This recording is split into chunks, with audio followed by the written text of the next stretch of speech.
Bonjour, nous voici à bord du nouveau Peugeot i3008 et je vais vous donner en quelques mots toutes les informations nécessaires pour s'installer correctement. Dans la continuité de ce cockpit, on trouve également un certain nombre de boutons ici qu'on va avoir directement sous la main sur cette arche centrale. Tout d'abord le bouton volume, vous voyez il est exactement sous la main et sous le doigt, donc je peux donc monter et descendre le volume. Je peux également couper le volume par un simple appui sur ce bouton et évidemment le remettre en route dès que je reprends la main sur ce bouton. J'ai ici le bouton des drive modes, également très pratique. Je démarre la voiture en mode normal de conduite, et l'appui sur ce push me permet d'aller sélectionner le mode sport, normal, éco,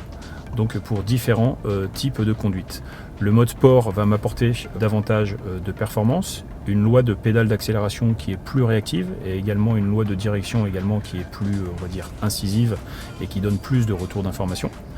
Le mode éco va assouplir un petit peu la loi d'accélération de la pédale d'accélérateur,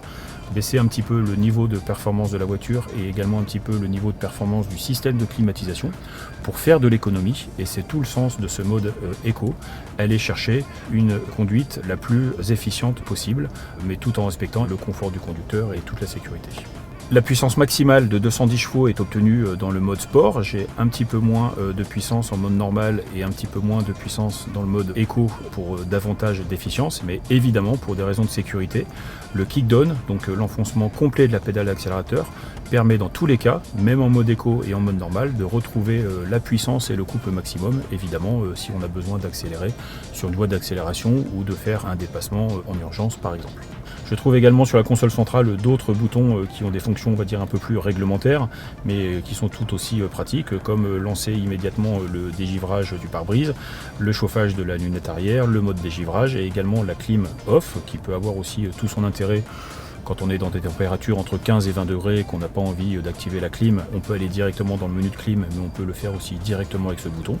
Ou également une fonction min et max également de la climatisation. S'il fait très froid et qu'on veut du chaud très rapidement, ou s'il fait très chaud et qu'on veut du froid très rapidement, plutôt que d'aller dans la climatisation et de mettre le débit au maximum et la température au maximum, je peux également le faire directement par ce bouton qui me fera par basse température, maximum de chaud, maximum de débit immédiatement.